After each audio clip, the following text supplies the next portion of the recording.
Hello, welcome to another episode of the Zombies Eliminations podcast. I'm your host, Joey, and here's the podcast without further interruption. So, right now we are at about 55,000 zombie kills.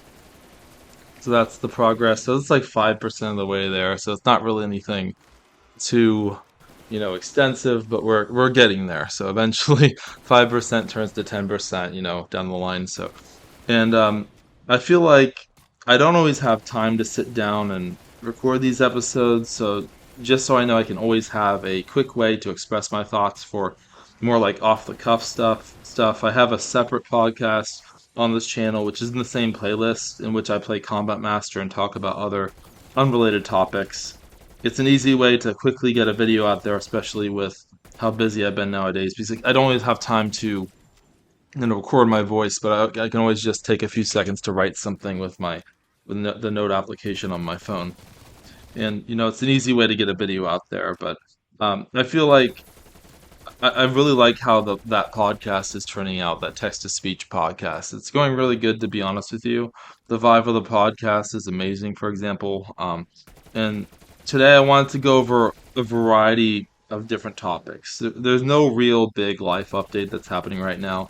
I still feel like I'm constantly drained for time. The one thing that I want to work on is, of course, the this is the thing I'm mostly passionate about at the moment, is the Banner of the Broken Cross novel, the first one, which is the Banner of the Broken Cross and the Storm of the Worlds. I'm really hoping to release it this year before the end of 2024. I might even try my hand at setting it to Simon and Schuster for publication. So who knows what'll happen. I just know I'm a really talented writer, regardless of who recognizes it. So that's all I know at the moment. But in addition to this, I'm still working at the call center. I think the actual work at the call center is pretty manageable.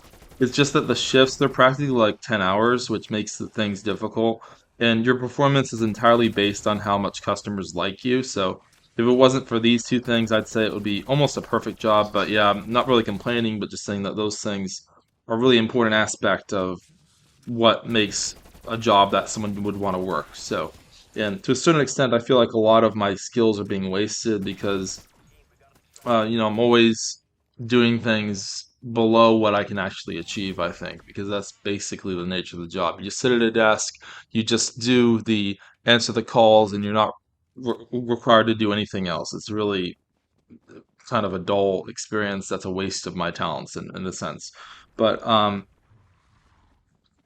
of course, my daughter is waking up at like 4 a.m. every morning, so it's been a difficult time to actually make it to church on Sundays because getting to church itself as a trek takes like an hour, and then as well as the fact that I can't really drive safely that early in the morning without sleep. So yeah, it is a real struggle, to be honest with you. So, and I'm at the point in my life where I feel like I have been completely matured and sobered up, not only to the opportunities that life itself can bring, but also to the possible terrible hardships and pain that is sometimes outside your control that can hit people if they aren't financially prepared for the most part.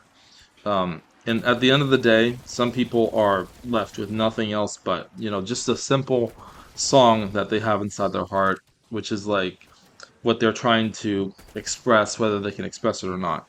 And again, this is a reoccurring theme of this podcast. I feel like most of us are screwed over entirely by bureaucracies and yes men who have no spine and just do whatever they're told.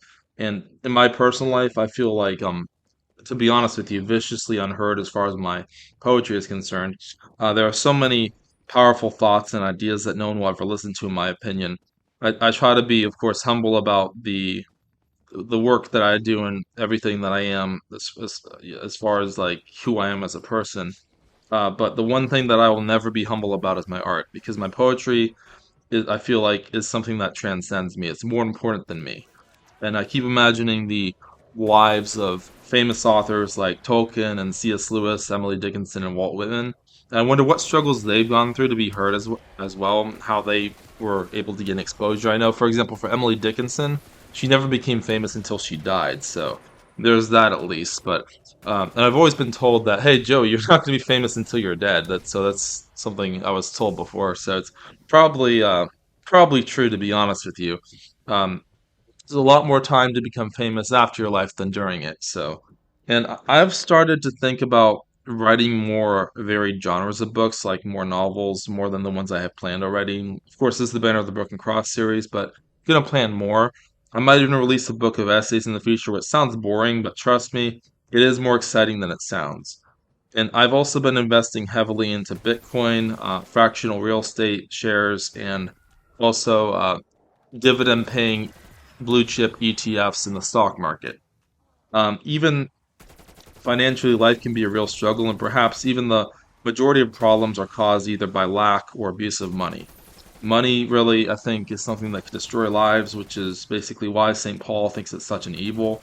Of course, you need it to a certain extent, but if either you don't have enough of it, or if you have too much money, it can cause a lot of problems. And in any case, this was the episode. Gonna go ahead and continue working and fighting to express myself and create a journal of my life and thoughts essentially through these videos. Anyway, hopefully everyone has a good morning. Thanks for listening to me ramble on about these topics. Thank you.